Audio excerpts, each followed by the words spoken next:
My voice is audible, right? Yes. Yeah. Yes, sir. Madam, we will start the program. Yes, sir. Very good afternoon to all the participants to this webinar on the sensitization of NEP and to come forward for assessment accreditation of NAAC. Today with us, Dr. Padmavati BS, Professor and Head. She is the resource person. I want to give a small introduction about the madam. So then we will start the program. Dr. Padmavati BS holds postgraduate degree in political science, MPhil and doctoral degree in specialization in foreign policies of India and United States of America from Department of Political Science, Bangalore University. She holds a certificate on Introduction to Corporate Social Responsibility awarded by United Nations Institute of Training and Research, Geneva. And also she has completed Women Entrepreneurship Program of IIM Bangalore and is a certified global career counselor from UCLA Extension. She has coordinated and headed nearly 30 national and international survey related projects. And also she has worked with International Academy for Creative Teaching as the coordinator of KSOU, PGDCT, and also as a senior faculty social sciences, as a served as a member of the NCT textbook committee for especially first world politics. And also she has contributed to the drafting of Karnataka State Youth Policy as a member of the drafting committee, as a project coordinator of Madiwala Biodiversity Park project, a flagship project of KLCDA, and also she has facilitated project implementation and also served the Karnataka Knowledge Commission, Government of Karnataka as a senior research associate. I wholeheartedly welcome you, madam, for this wonderful webinar, because this is the need of the hour, because most of the institutions are confused with the NEP implementation. So this awareness program, especially the sensitization of NEP, will be very much helpful to the roadmap for the institutions to implement NEP in a smoother way. I wholeheartedly welcome you, madam. Madam to take over the session. I request all the participants to kindly mute your device during the webinar. We will allow you people to ask the questions after the webinar to the resource person. Thank you very much. Sir, thank you for your wonderful introduction. And I congratulate the NAAC team and the NAAC leadership for taking up this sensitization drive. I'm sure all of you agree with me. We have come with a lot of, quite a few education policies have been released by Central. But this is the first policy which has called the participation of stakeholders even for the implementation. So this is very, very challenging for most of our higher education institutions. They are, still contemplating how do we drive the policy recommendations as envisioned in the national education policy. And to begin with, as you all agree with me, NEP 2020 has been considered as the most ambitious and pragmatic policy of post-independent India. It has proposed several transformative recommendations. Can I go ahead, sir? Yes, madam. Please, madam. You can share your PowerPoint presentation. Yes, sir, I have. So the policy proposes for several transformative ideas, which is aimed at transforming entire education system. This is not only limited to higher education, it includes school education as well. So, sir, is the presentation visible, sir? Yeah, madam, visible, madam. Please go ahead, madam. It's visible. These transformative changes that the national education policy has proposed can be broadly categorized into three headings. There are recommendations which are aimed at bringing about structural changes. There are certain recommendations aimed at regulatory reforms, and most importantly, introduction of holistic and multidisciplinary education, which is set to change the entire way of our education system. So with regard to the structural changes, the predominant change that we are going to see is multidisciplinary institutions in place of current institutions. So the entire higher educational system will be transformed into a large multidisciplinary universities and colleges as NEP starts unfolding. The policy says by 2040, all higher education institutions will have to become multidisciplinary institutions, which will, each institution will aim to have around 3,000 or more students. And also, all the single stream higher education institutions will be phased out over a period of time. And every institution, higher education institution, will have to move towards becoming vibrant multidisciplinary institution, or it has to become a part of a my vibrant multidisciplinary higher education cluster. Even the affiliated system, which is currently a predominantly component of our education system, will also be phased out. So the affiliated colleges will be gradually phased out over a period of 15 years through a system of graded autonomy. And continuing with the structural changes, and of course, the GRE is going to be around 50% by 2030. So with regard to the structural changes, the policy also talks about three categories of institutions. Three types of institutions. Under type 1, there is going to be research intensive universities. These are the university that place equal emphasis on teaching as well as research. Can you go as slide view? Is that fine, sir? Yes, yes. I hopefully won't have any technical issue, I think. So type 2 are the teaching intensive universities. These universities place greater emphasis on teaching, but still they conduct significant amount of research. And the third category of higher education institutions are autonomous degree granting colleges. These colleges refers to a large multidisciplinary institution of higher learning, which are predominantly engaged in undergraduate degrees and is primarily focused on undergraduate teaching.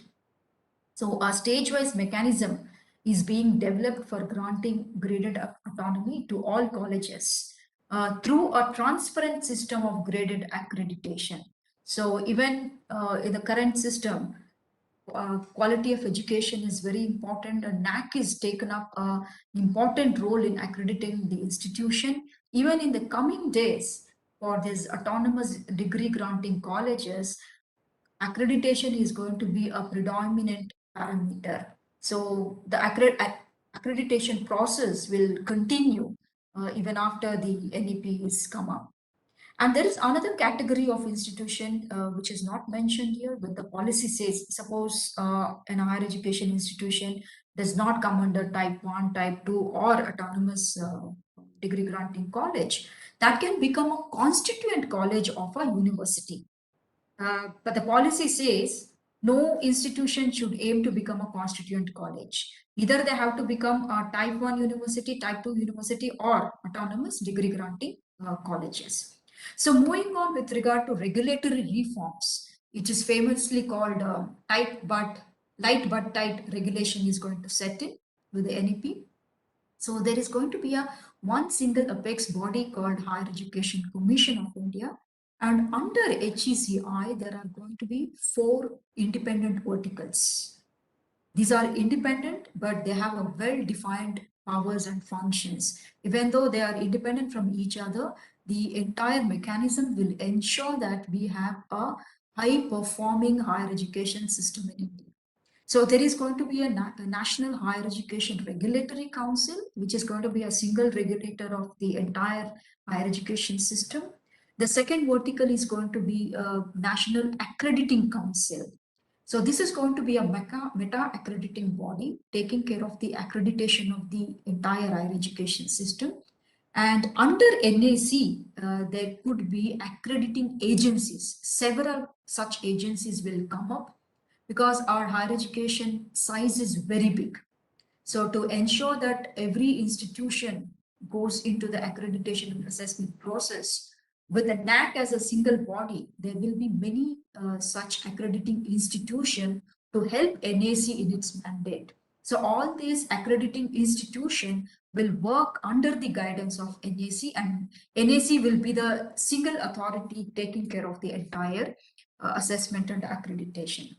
So the third vertical of HECI is going to be the Higher Education Grants Council. So Higher Education Grants Council will take care of the entire financing of higher education, including infrastructure, whether faculty development or student development or research. All these components will come under HEGC. And the last important component, but for me personally, I feel this is very, very important of all other components, because this is the one which will drive the quality of education, which will also set the direction in which our academic programs going further. So this is General Education Council. GEC is going to come up with National Higher Education Qualification Framework. So qualification framework will decide how our programs must be designed and developed, whether it's an undergraduate program, postgraduate program, or PhD or PG. So there are several professional standard setting bodies now, like we have Agriculture Council, we have Architecture Council, we have Vocational Education and Training. Several such bodies are there now, handling different disciplines. So all these councils or regulatory bodies or any such academic bodies will become a professional standard setting bodies, and they all work with GEC to set up the academic programs. So moving on, the most important and critical component of the entire national education policy is introducing holistic and multidisciplinary education. That too with multiple exit and multiple entry. When you look at this holistic and multidisciplinary, probably we notice two words there. One is the holistic, wherein again it has a two dimension. When we refer to holistic, it means it includes all sorts of learning at all levels of learning, and multidisciplinary conveys cutting across disciplines. So it aims both holistic as well as multidisciplinary. So the policy introduces the undergraduate degree, which will be either 3 years or 4 years duration, with multiple exit options, with appropriate certification at every exit point. I will explain about that in the next slide a bit. So even though the policy says it's either 3 or 4 years, it emphasizes 4 year should be the right graduation period, because that's where our students will have exposure to holistic and multidisciplinary education that the policy is talking about. The important recommendation the policy makes is providing easy mobility between and among higher education institutions to our students. So you all know in the current system, once we enroll ourselves to a particular college, until we complete our degree, we have to be in the same college with very limited option of registering for a certificate or diploma in any other similar college. But here students will have that mobility, that flexibility has been given to the students.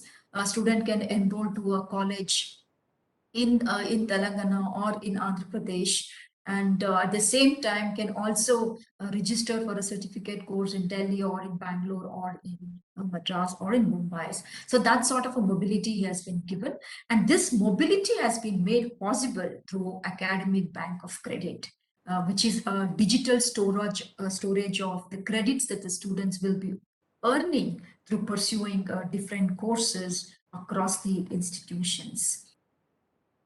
Another important component of this holistic and multidisciplinary education is it's going to do away with the divisions that we are very, very familiar with. That's division between curricular, extracurricular, academic, non-academic. So this division is very, very visible and very predominant in our current education system. In fact, I should share this with you. We probably have lost many athletes or fine sports persons because we don't treat learning outside the classroom as a learning, or we don't give uh, as much importance to sports as much as we give it to the academic programs.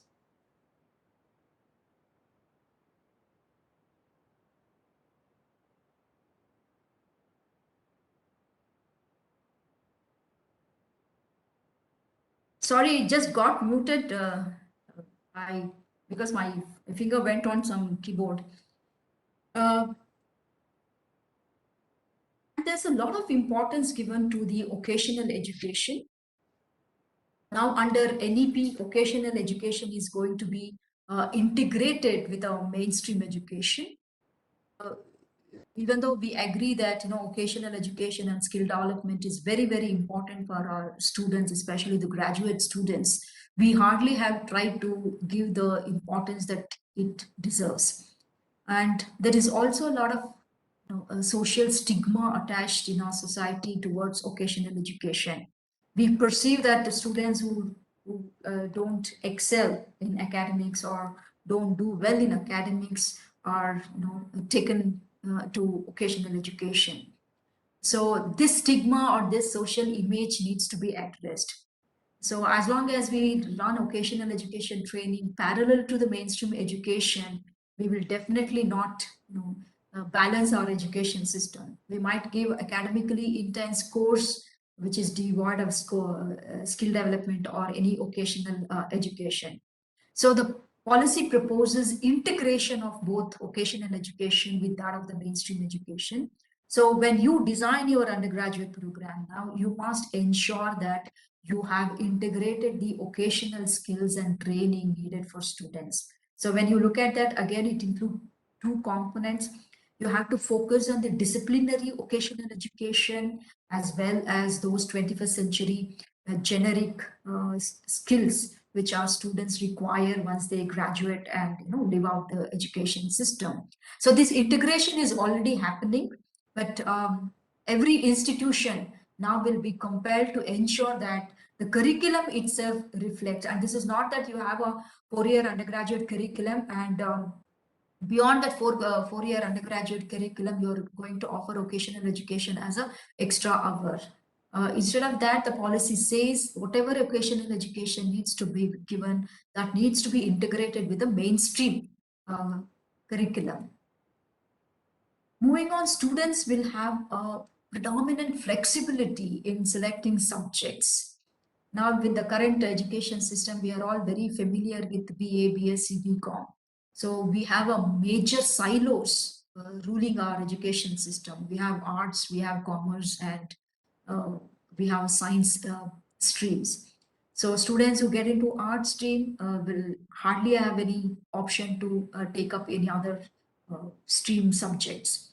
Similarly, maybe science students have a little more scope, but when it comes to arts and commerce students, they have absolutely no option of taking up any science subject to pursue once they get into art stream. Or in a case like Karnataka, where we have a first year and second year PU, that's class 11 and 12, where our students are put into this arts and science commerce stream at class 11, they have a very, very limited option when they complete their two years. So once they take up science, they have to pursue their higher education in the science stream and similarly in other streams.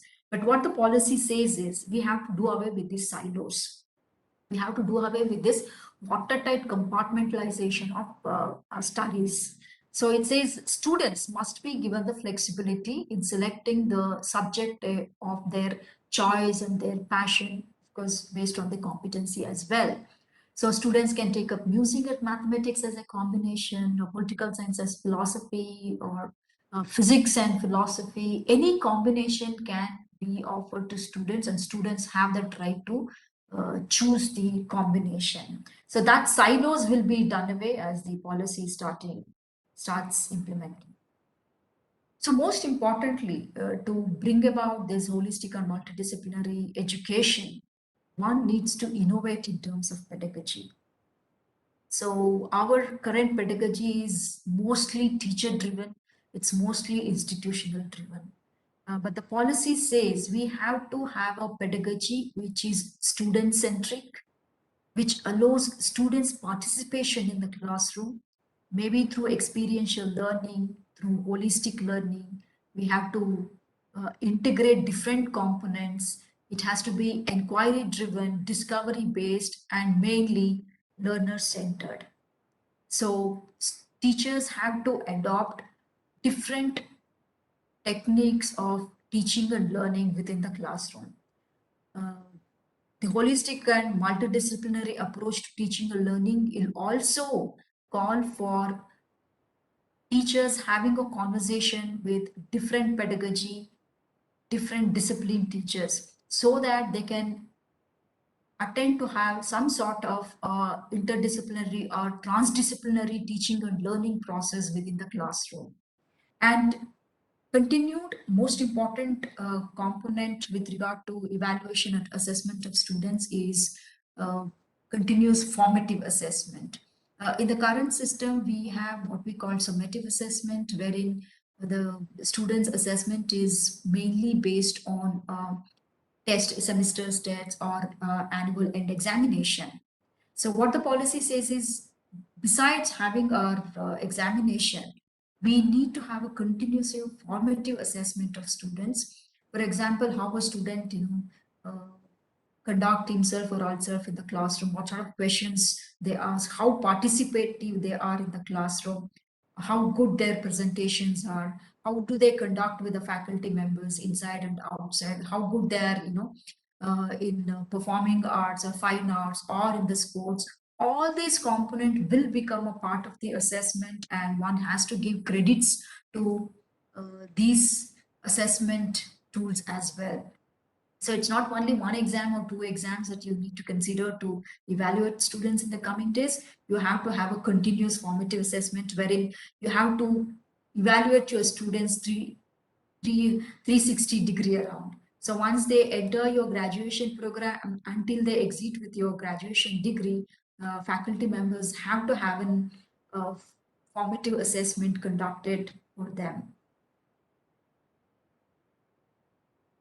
So the policy talks about undergraduate program with multiple exit and entry.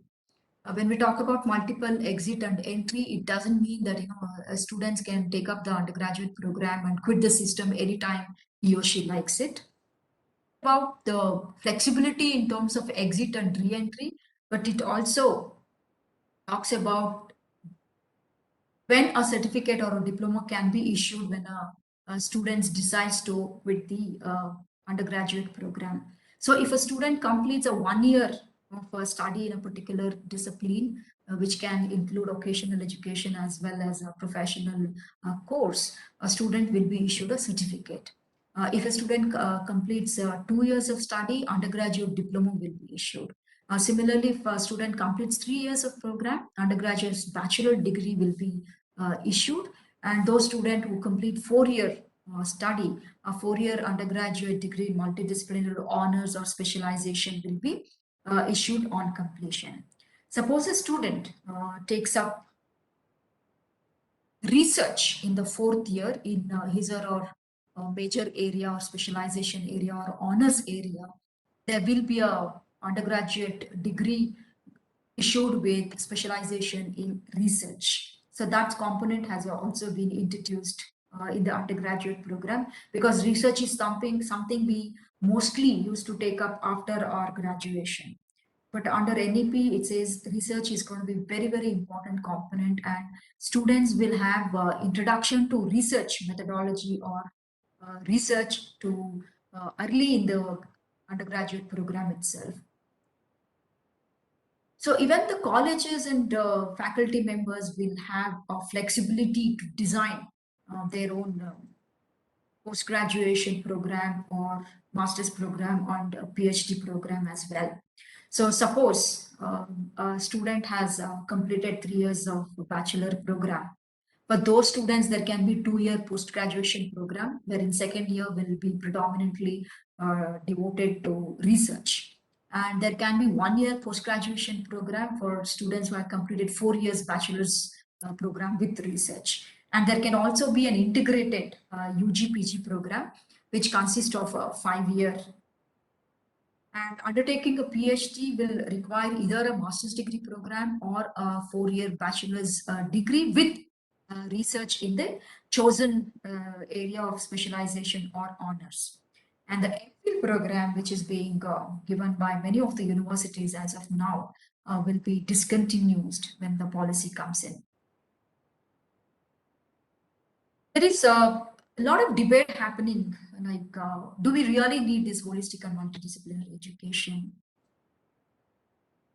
The draft NEP puts across the context very well. And to make this holistic and multidisciplinary education, qualitative education for all higher education institutions, especially the public universities, the policy itself proposes setting up of multidisciplinary education and research universities.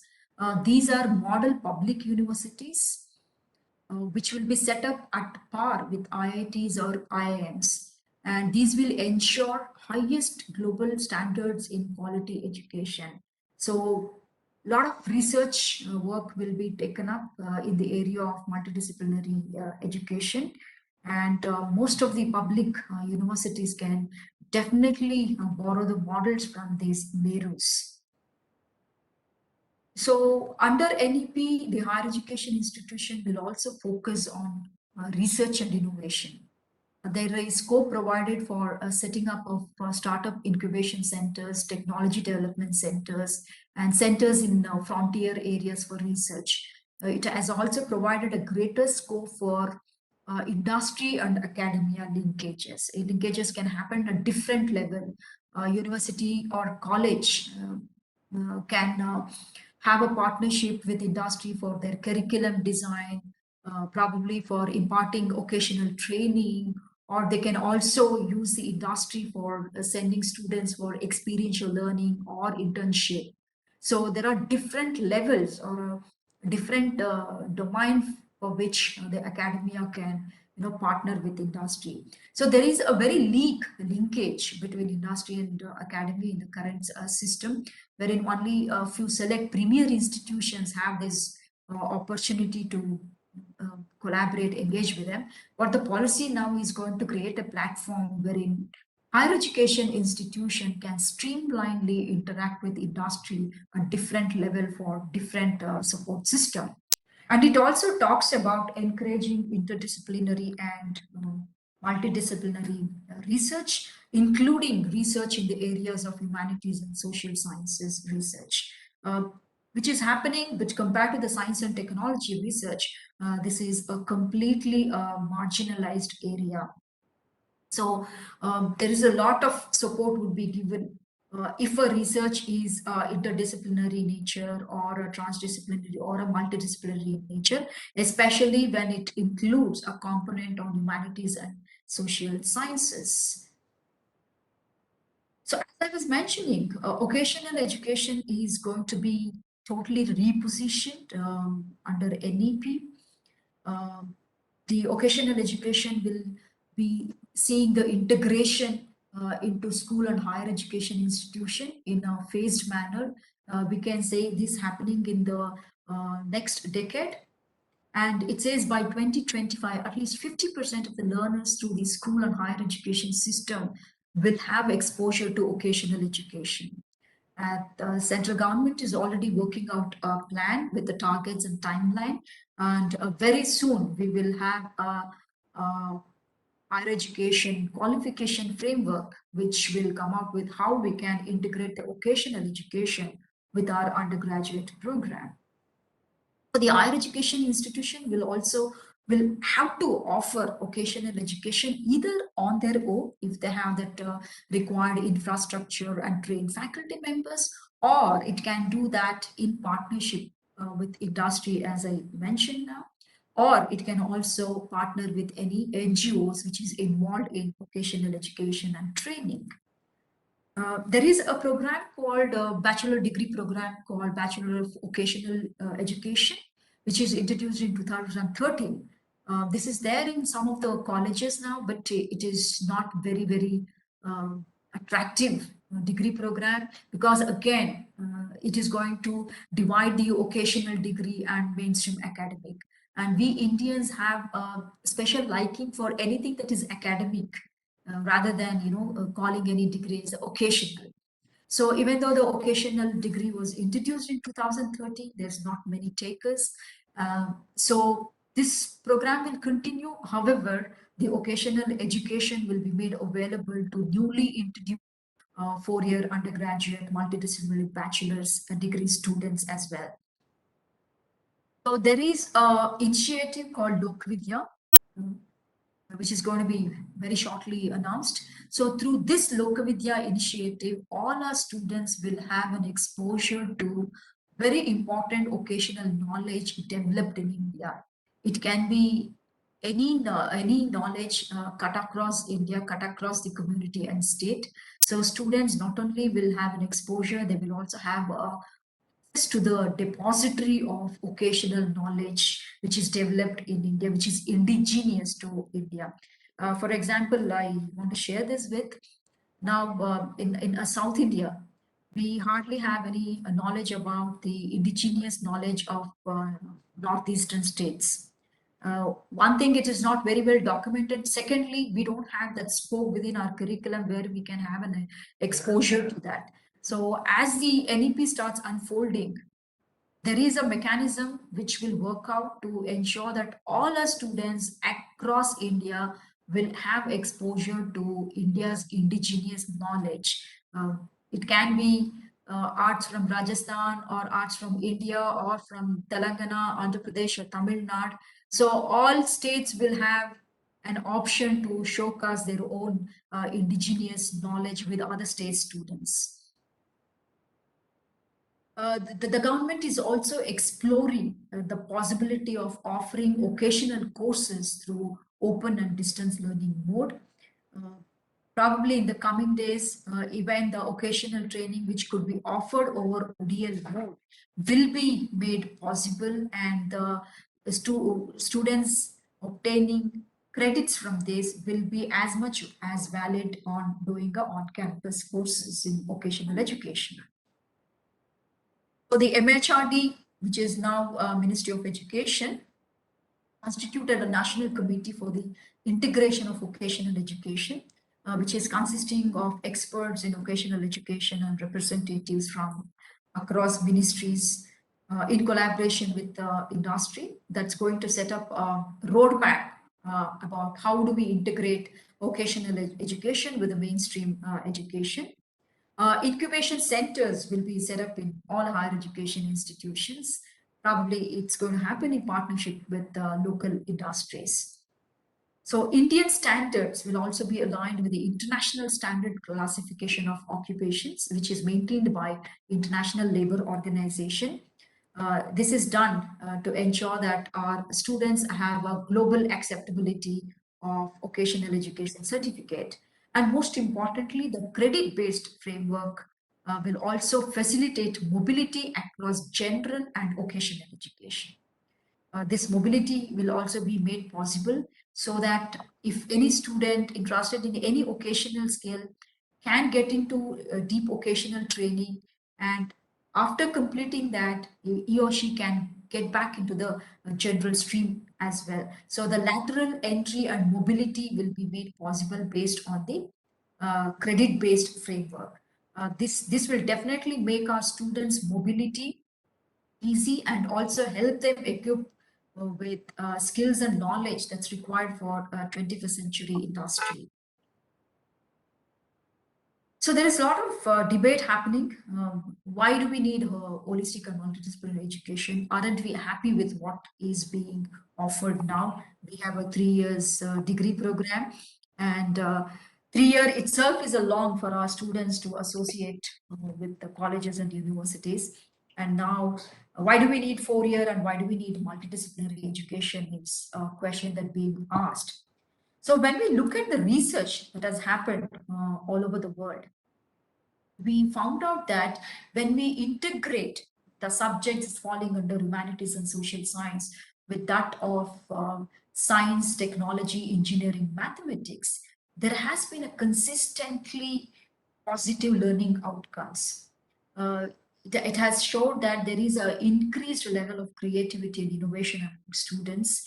They have heightened level of critical thinking and higher order thinking capacities, as well as problem solving capacities and team building capacities, as well as effective communications.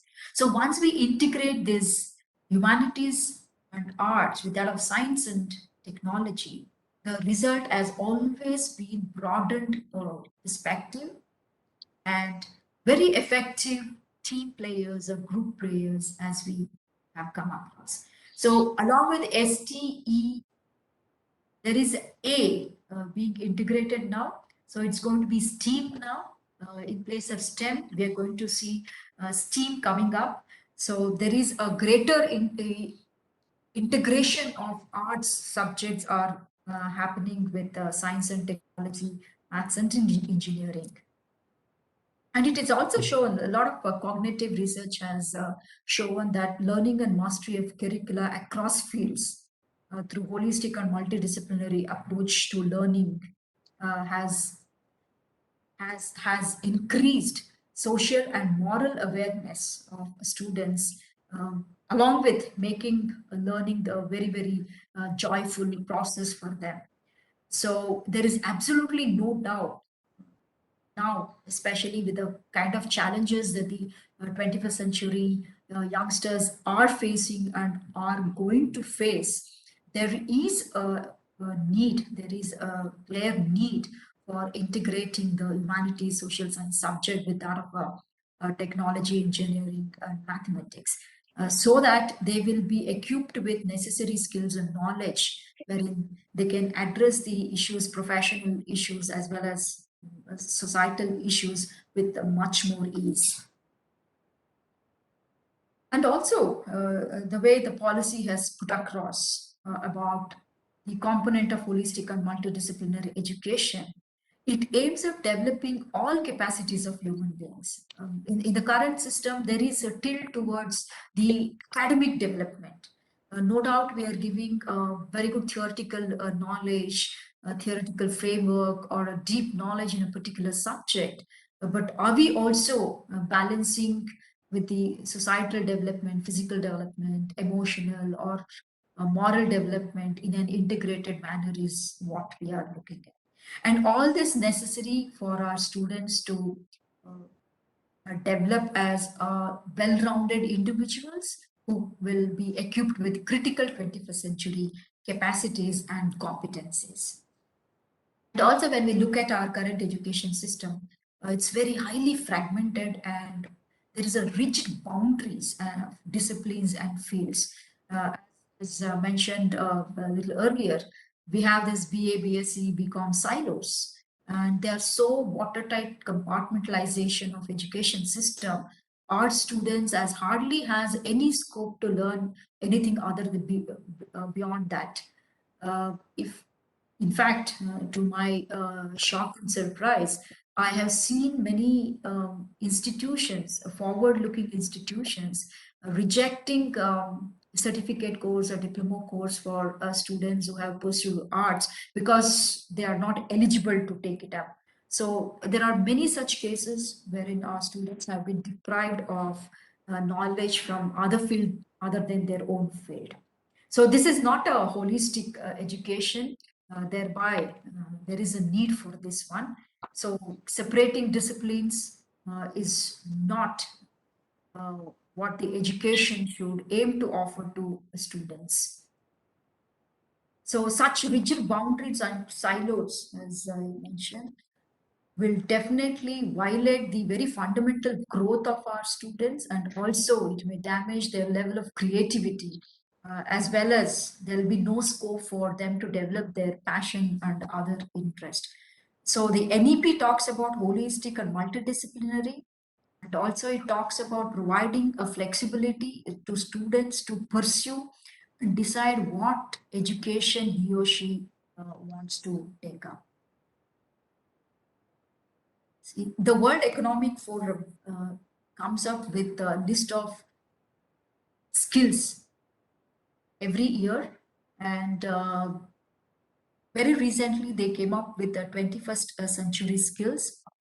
They have identified 16 broad skills which have been categorized under fundamental literacies, competencies, and character building qualities. So when we look at these 16 skills, I'm sure all of you agree these skills are very fundamental for our students. Let me take the example of financial literacy. The policy says that financial literacy or ICT literacy, if they have mentioned ICT literacy or digital literacy as the policy mentions, these are very critical for any student for the matter, whether we take up a professional course or whether we can take up general degree program. Financial literacy is a must for all our students. Now in the current system, BA students have hardly have any awareness about saving or awareness about how do we manage plan our own finances. So it is reserved for commerce students or business students. So what the policy says is these are the critical skills needed for students irrespective of what degree they take up or what discipline they study. So these 16 skills will be embedded in our undergraduate, postgraduate program in all our higher education institutions. These 16 skills are not these skills. These are just indicatives. We can also customize these skills to suit our own context, our own national developmental agenda. These are the skills they suggest at the global level based on the survey they do it among top industries and countries. So these skills can be again contextualized to our requirement, our environment, and then can be embedded in our undergraduate and postgraduate programs. So when we talk about multiple exit, so we may also have to look at that now if a student exit after 1 year, what skills to be given? What skills will become important for students to carry when he or she decides to quit at the end of 1 year program. So this lot of combination can be worked out. So when we also talk about holistic and multidisciplinary education, we also need to consider an ecosystem which is very conducive for learning for students. So the curriculum per se will have three important component. That is curricula, what is going to be taught to our students, and pedagogy or andragogy, that is how are we going to teach our students. As a teacher, what methodology am I going to adopt for my teaching learning process? How am I going to teach in the classroom? And how am I going to embed different teaching methodologies with my discipline? And the third important component is how am I going to evaluate my students' learning outcome? So assessment is going to be for assessment of learning and assessment for learning. Assessment of learning stands for what students has learned till now, and the same assessment should also identify the gap and help student to learn in the further. So assessment should be of and for learning purpose. So this entire curricular pedagogy and assessment must align when we develop our curriculum.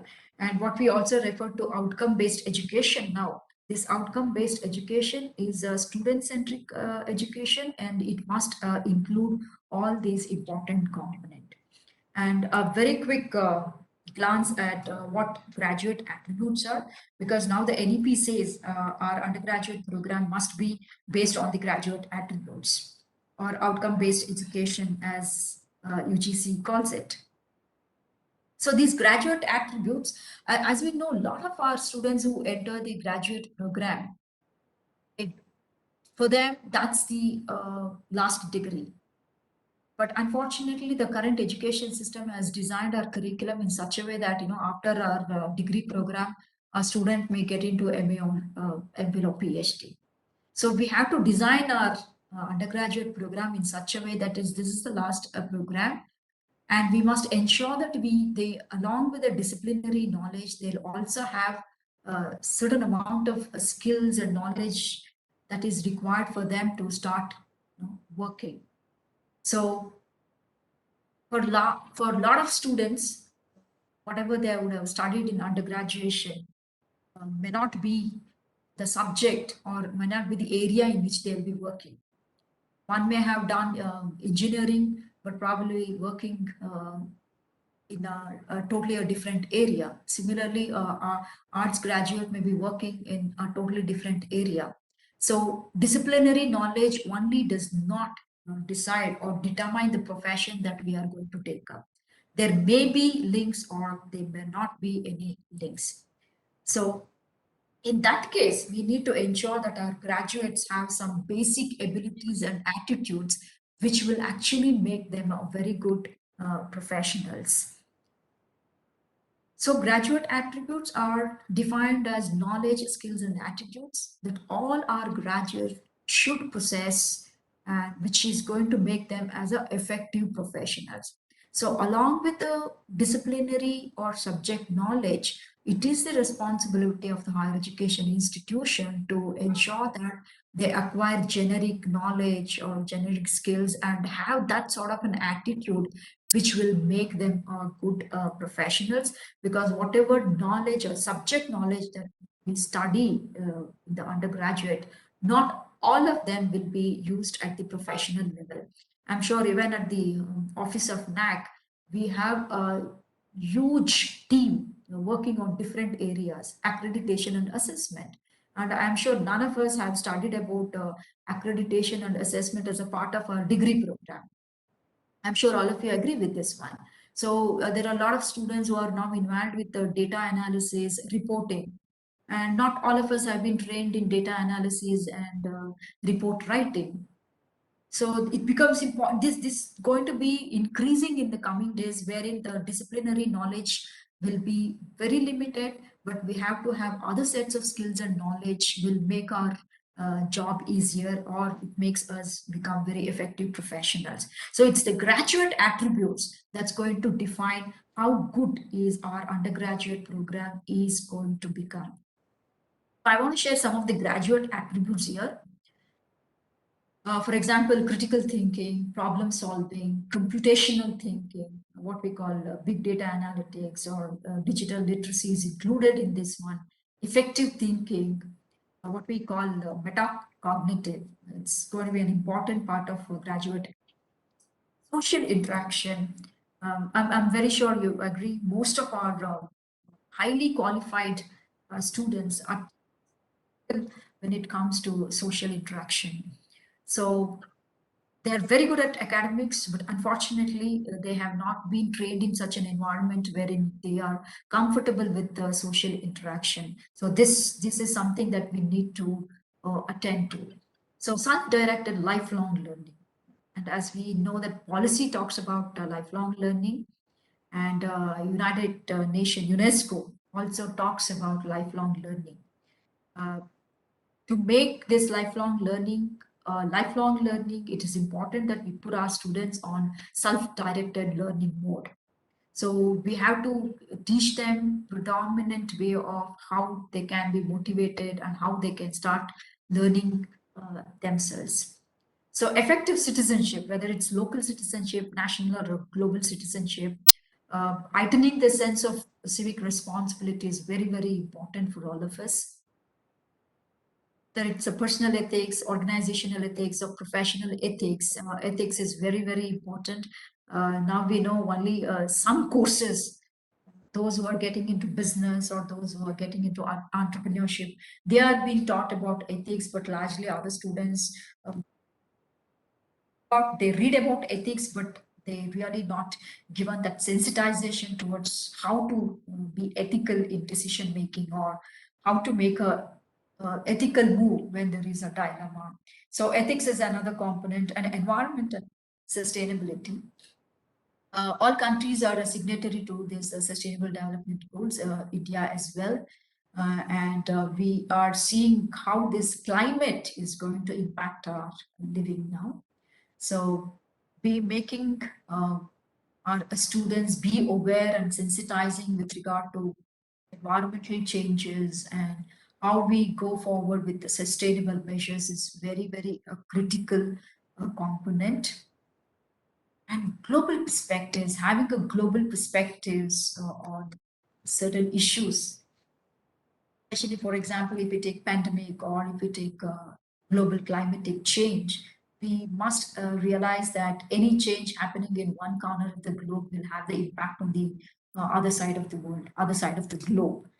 So this perspective must be given to our students, so their own way of judging or taking up measures to conserve or preserve environment will be very, very effective.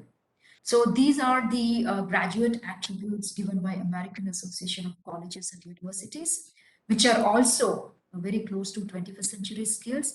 And I think the UGC is also working out with graduate attributes. It's coming out with the undergraduate multidisciplinary program with multiple exit and entry, wherein it has set out graduate attributes and program attributes, outcome-based education. All these will become a part of the National Higher Education Qualification Framework.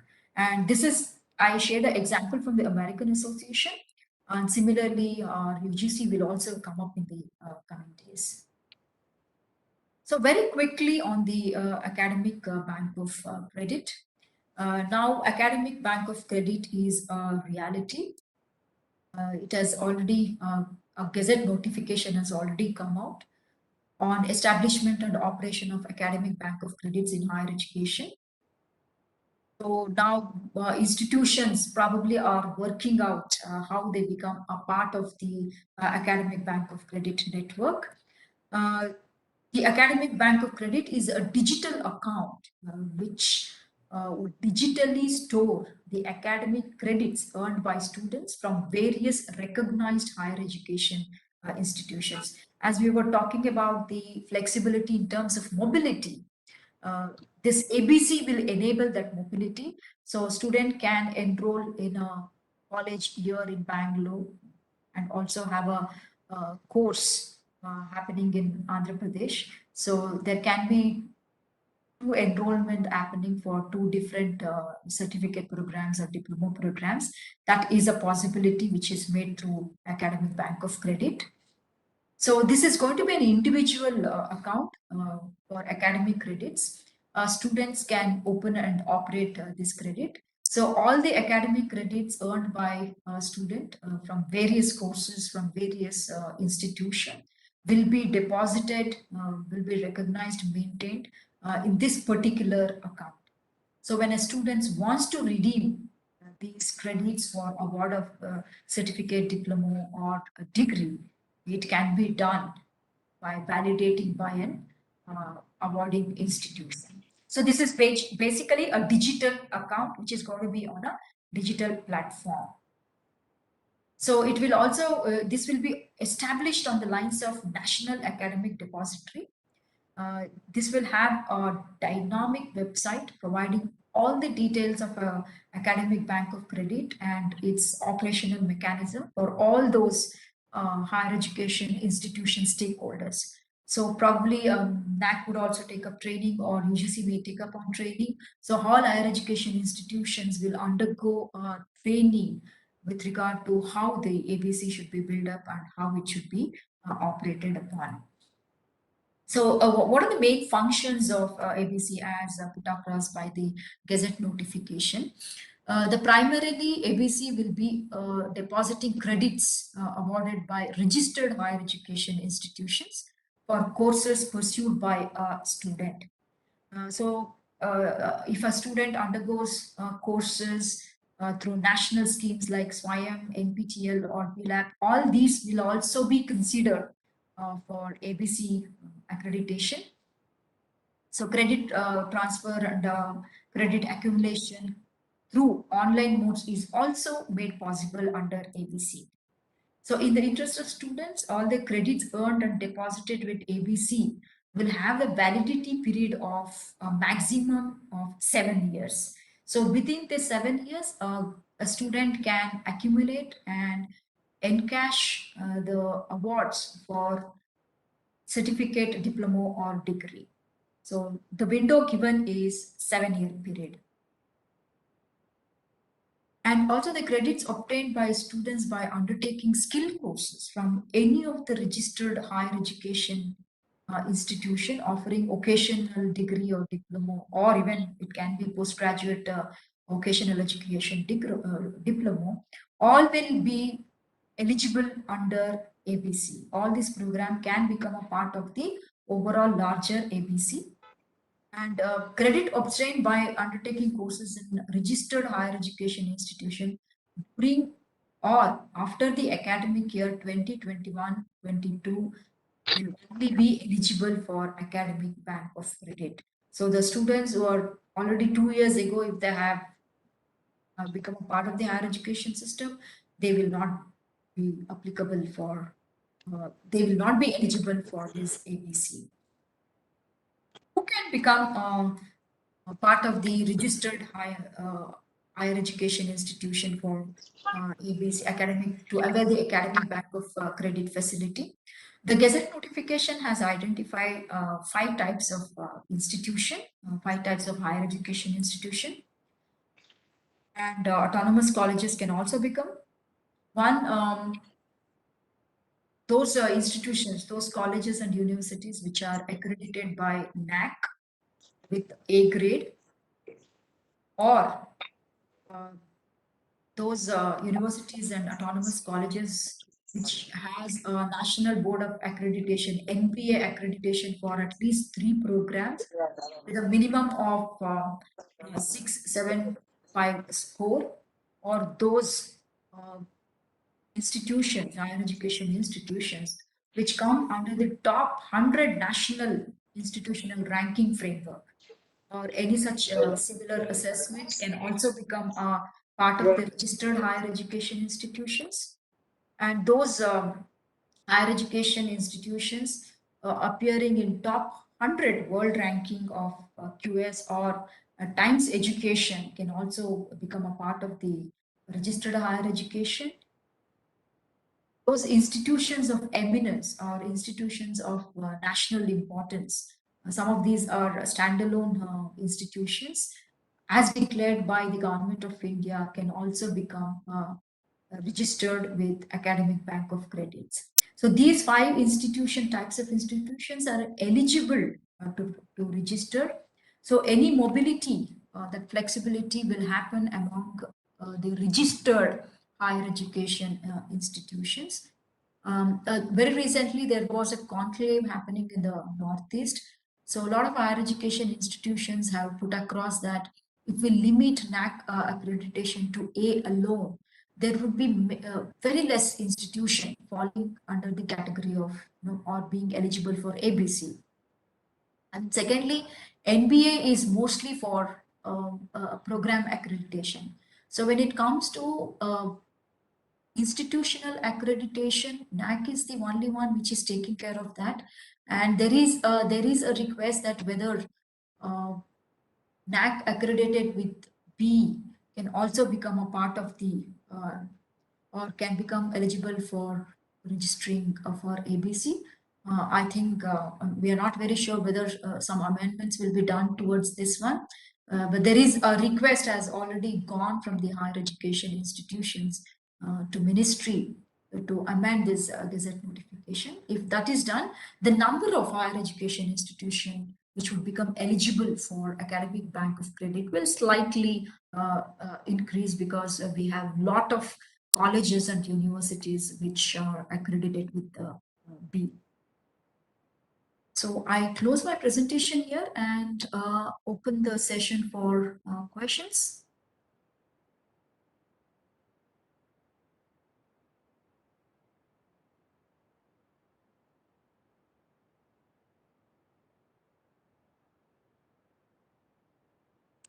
May I come in? Yes, ma'am, please go ahead. Yeah, I have three Or, questions. sir, or anybody is moderating. I don't know how is that, but please go ahead. Yeah, I have three quick questions. I'll go all at once and you can answer me one by one. Yes, ma'am, please go ahead. Yeah, what would be the role of UGC, NAAC, AICT, CBSE, NCRT, etc.? Will they all combine themselves into the national body that you're talking about? Okay, ma'am, quick answer is these are the current regulatory bodies. We are not very sure whether these bodies will be replaced with the new bodies or whether these are going to be repositioned and reframed, reformed to align with what NEP has already said. And Professor some of the Padmavati? critical, yes, sir. Yeah. They'll be restructured. You are saying, see, they'll be restructured. Sorry to interrupt. Yes, sir. So because some of the critical recommendations the policy has said is already being taken up by the UGC, ICT, and other current regulatory authorities. So we do not know about the how it is going to be done in the coming days. Right, thanks. Because it would be confusing to have two captains for the same ship. No, I don't think that will happen. Probably gradually, they're getting into the process. Right. They didn't want it to completely, overnight say UGC, you're not going to be here now. From tomorrow onwards, something else is going to come up. So we didn't want it that to happen. So gradually, things will take over. Yes, ma'am. Second question. When you have a combination of subjects permitted for your bachelor's undergraduate program, what would be the degree called? Would they have a BA arts or science, a combo? What would is it an undergraduate? Ma'am, actually, there is a lot of confusion with regard to nomenclature. Let me share the example of Karnataka. Now, Karnataka has come up with the undergraduate model. It says BA honors, BCom honors, BSc honors. And there are a couple of other universities outside Karnataka which have called four-year undergraduate program, specialization in so and so subject. So they have done away with the art, science, and commerce nomenclature. They are calling it four-year undergraduate program, specialization in data analytics, specialization in Indian history, specialization in public policy. So that's how they are calling. Right. So now, because the UGC or no other body has, come forward for a nomenclature to be made use, all the existing universities and colleges are following what the UGC has already said. So UGC nomenclature in the current system is BA, BSc, BCom. Anything new will conflict. But however, because the policy has given that scope, some of the university has already gone ahead with that and they have recruiting students as well. Right, thank you. But Sorry, don't you enrollment think, is happening. yeah, don't you think we should have somebody kind of standardizing these? Otherwise, each state and each institution will start giving its own name to degrees. Yes, ma'am, you are sharing my fears. Thank you. I'm very sure UGC will come up with that. Now, in fact, we are also from our institution. It is considered to be honors degree, right? Hello. Yes, sir. Yes, sir. They call it honors. They call it specialization or majors. Now, which to be used? We have different universities are using different nomenclature as of now. So maybe very soon we'll have one standardized way of calling our undergraduate program. Right. Ma'am, two more questions. A regular certificate or diploma program that we are running now, what into a certificate or a second year into a diploma course when they exit? Would certificate diploma programs which stand alone, would they continue to have any value or would they continue to remain so? Ma'am, I for half a second your voice was cut, but what I understand, if I right, your question is whether they're equivalent to the current certificate and diploma programs. Right. Would they continue to exist because after undergrad, first year is also a certificate? Yeah, the current diploma and certificate program, if you look at it, usually in the education sector for 3 months of study, they call it a certificate program. And for a 6 months of study, they call it a diploma program. But under NEP, it has to be 1 year for a certificate program and a stipulated amount of credits has to be earned across. So there is a slightly different from the certificate and diploma that you earn under NEP and what is being offered currently. And Professor Padmavati, madam, see, if you permit me, I'll supplement to what you've been saying in answer yes, to the sir. question raised by the madam. This is an initiative by the central government accepting Kasturi Rangan's committee and providing ABC, Academic Bank of Credits, to help students not to drop and start the degree again. They are getting an advantage in the new pattern of storing whatever they have done in the first year or second year and trying to complete their degree. The certificates and diplomas that you are offering are specializations in a particular program. Maybe sciences or arts or whatever it is for 1 month to 3 months to 6 months, as Madam Padmavati was making a reference to. Don't compare them to the certificates or diplomas that the student is able to get under the NEP 2020 to strengthen the student learning and to give an impetus to students who cannot, for some reason or the other, continuously complete their degree. This is being taken up. Thank you. Just to add what sir was saying, in fact, this has been the fear of most of the higher education institutions. They say, like, now we have given the option of exit for students. What if they exit during the first year? And they also fear that a lot of students are going to exit and their revenue is going to hit. And as sir was mentioning, even though the policy says there is a multiple entry and exit, it emphasizes that the students must complete 4-year undergraduate program. And secondly, when a student decides to leave the program, it would be the responsibility of the faculty and institution to ensure that students take a wise decision. And this option, students will have to exercise only when there is some emergency, maybe a financial crisis or a family issue, when they're compelled to go and work or support the family. Only in those situations and conditions, students should be given this option.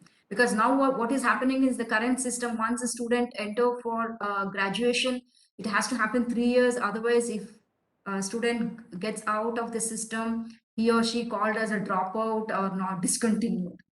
So the NEP wants to value the time the student spends with the education system, and whatever he or she learns during that period must be valued.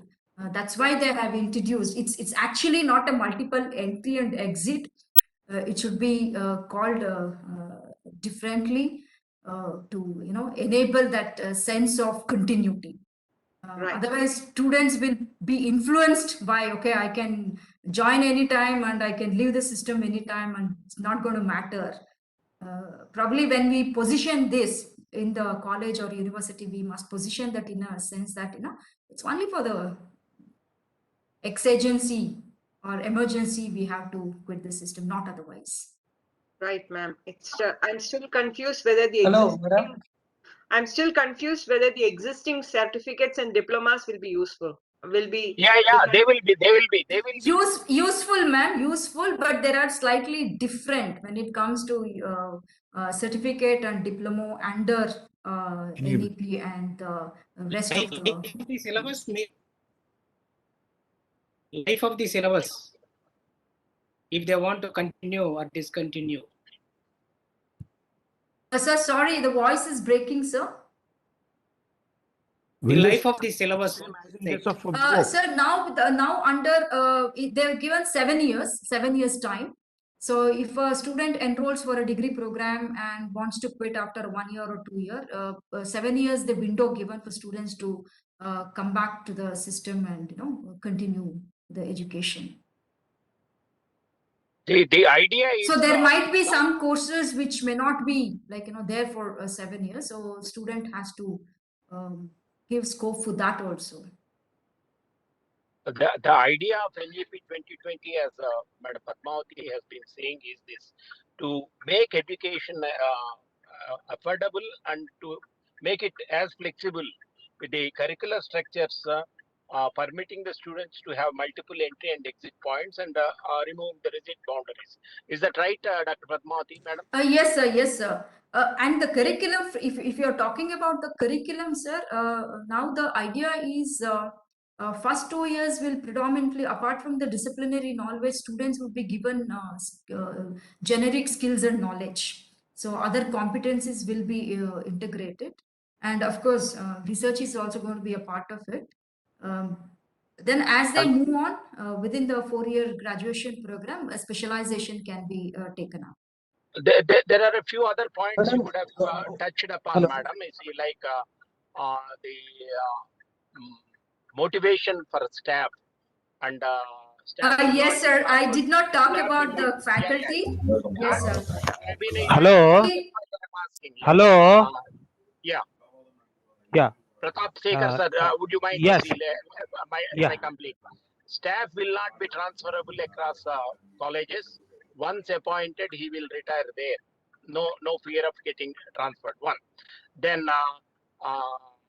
people who are not working, you see, up to their expected level of performance will be taken to task, and the principal post will not remain vacant for a long.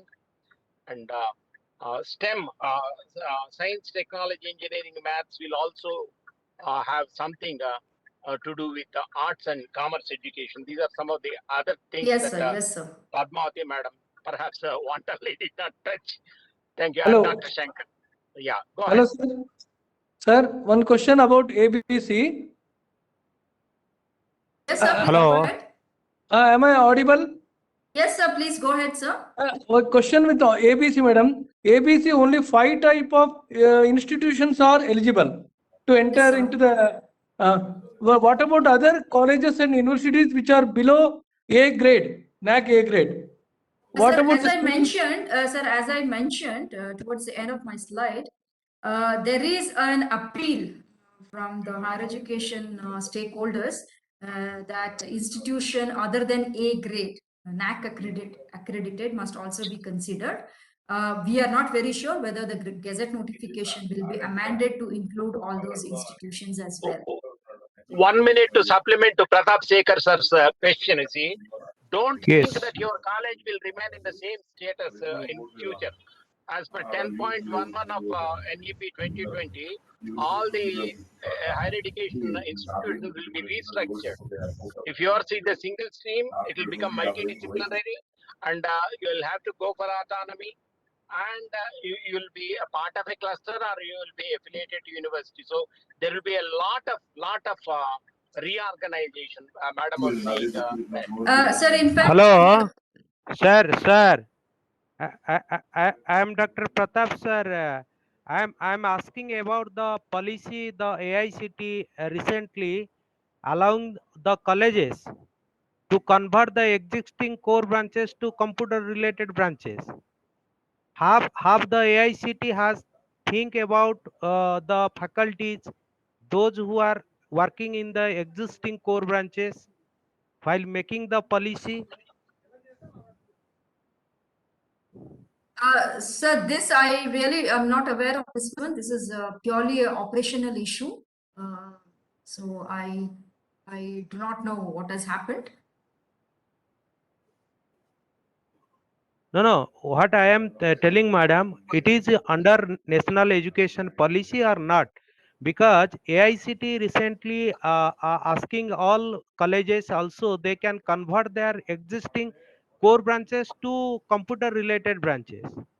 So while making the policy, whether they have decided what they have to do for the faculties, those are existing in the Sir, sorry course. that I could not mention in the presentation because that's altogether another huge presentation. Yes, faculty are going to be, they are going to play a very, very important role in the implementation of the policy. That has been acknowledged by the policy, and it also says faculty and institution will be mentored, supported throughout their transition. And they already is going to set up a mentor database at the center to help faculty members capacity building. And lot of national and state level authorities have taken up workshops and training programs, orientation program for institutions and faculty for this. And now it is calling for a multidisciplinary approach. So we know that there might be a lot of gaps when it comes to teacher capacity. These will be addressed in the coming days. Our roadmap is being worked out for this. So faculty will definitely get that support, mentoring because these support. things are happening in Andhra and Telangana now. Most of the colleges they are now. Pratap sir, yes. I'll answer. You see, I'm a principal from Andhra, an advisor Yes. to AQAC cluster of India. I'll tell you, see, as Yes. part of the higher education reforms that suggested by NEP 2020, even in 9.1.1, the NEP speaks about the requirements of fourth industrial revolution, which call for computerization of almost all disciplines, whether it is in Yes. under UGC or AICDE. Okay, don't worry about sir. that. You see, if the students are going to be trained in computer literacy and computer allied subjects, even the teachers have to go ahead. They'll have to reorient themselves to be able to teach all disciplines using computer technology. So be prepared, either we swim or sink. See, that is what we'll have to do. It is not enough if we are appointed. We'll have to continuously reform, reorient ourselves to make the country.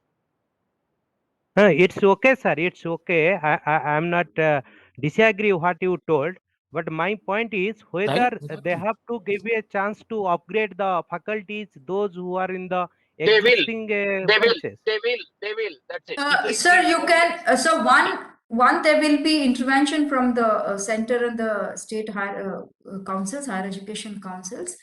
Secondly, you as a faculty and probably your institution in a very proactive manner can take up faculty capacity building.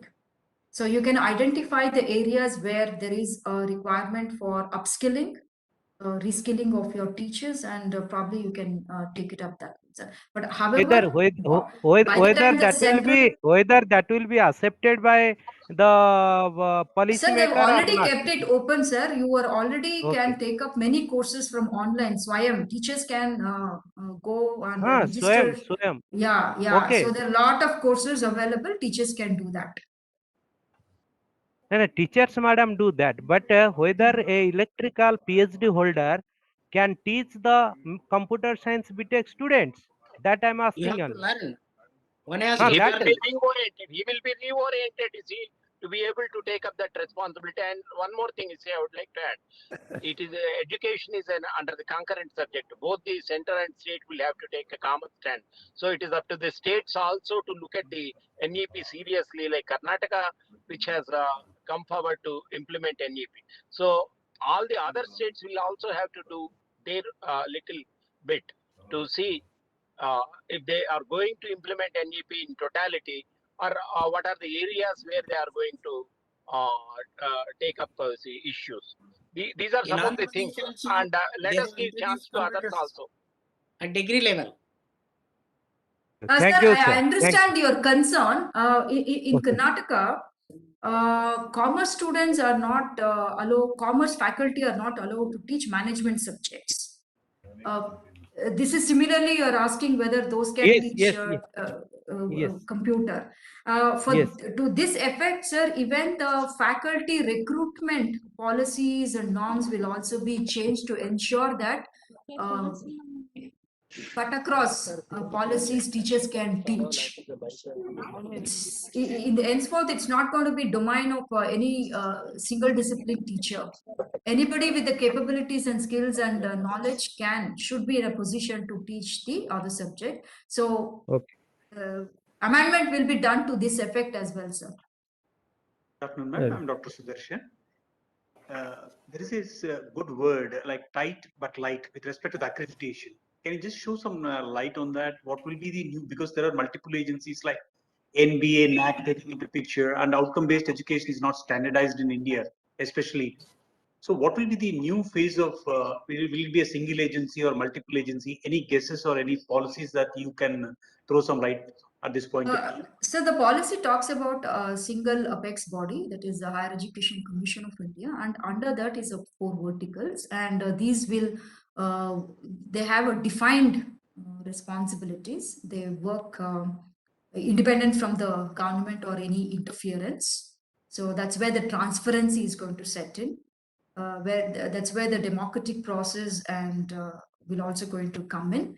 When we talk about the light but tight regulation, in the sense, there is a provision for the higher education institutions to come public with regard to their function, or it can be audits, or it can be document disclosure. So they have to put it everything on their website. Okay, that's where the transparency issue is going to come up. So no organization will, no regulatory authority will compare or keep looking at you with regard to what you are doing. You have to, in a very proactive manner, come forward and in a highly transparent way, in a highly integrated way, you disclose all your audits and student strength or whatever information a public needs to know. Madam, So I would based like to on that, supplement the one point. regulation, based on this, the regulation, accreditation, all will be considered. Even your research funding will be based on, how good you are in terms of self-disclosure, or how good you are in following the set guidelines, regulatory guidelines. So Because it's we are not that sending- you're doing it because some regulatory agency is seeing you. You are doing it yourself. That's where it says light. But if you violate any of the guidelines, the punitive actions will be too very tough. That's where it is called tight. Because what Madam, we are doing is we are sending making a annually mention a of lot of that. reports like AQARs. And at the end of the time, when we are applying for NAAC again, we need to put the 5-year data, a lot of clerical work for the institutions. Will that light be somewhere where they're reducing the clerical work for the institutions and getting more time I'm for the sure academic NAAC work? will take a call on this, sir. I'm sure NAAC will take a call on Because this.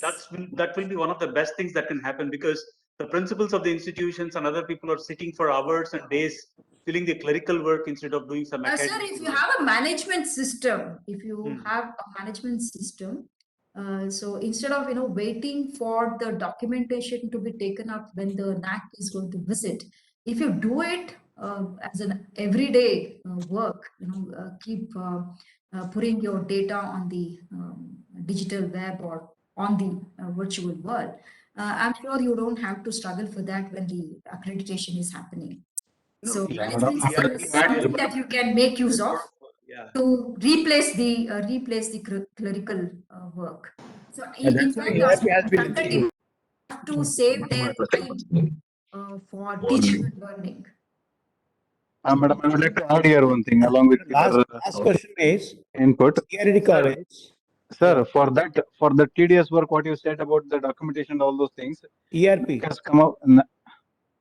NAAC has come up with the which are quite similar.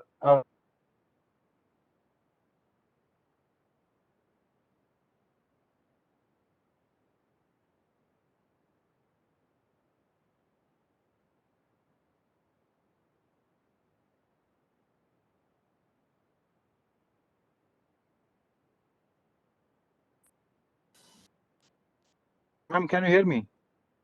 Yes, sir. Yes, sir.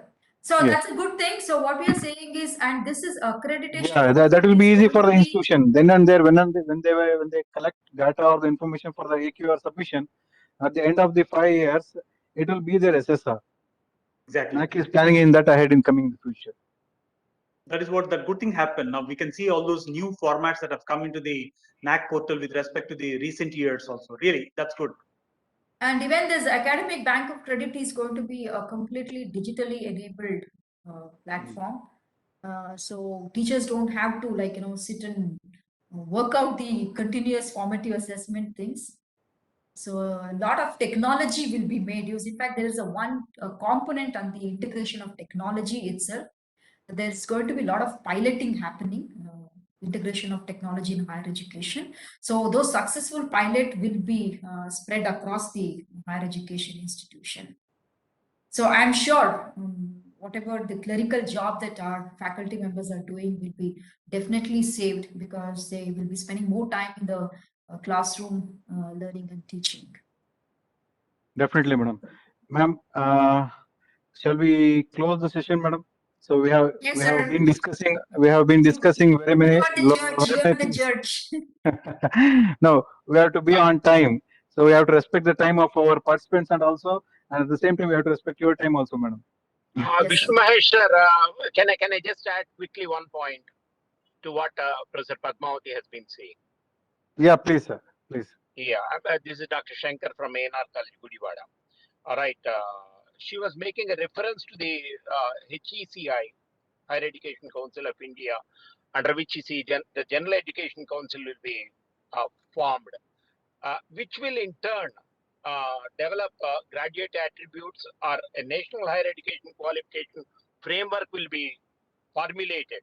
So whatever courses, whatever programs will be introduced across the states, across the disciplines, across the programs, they will have to be aligned to the national higher education qualification framework.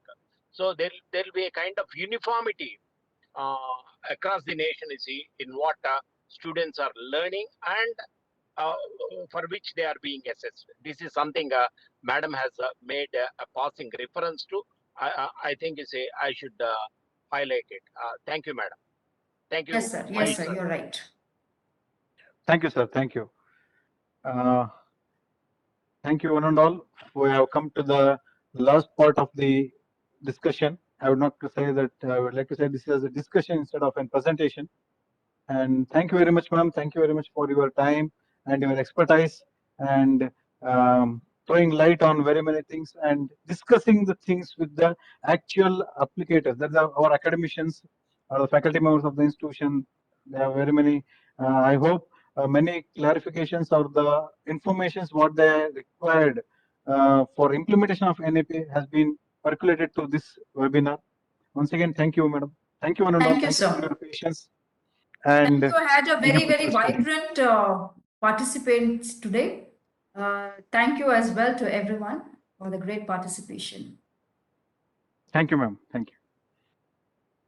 Thank you, one and all.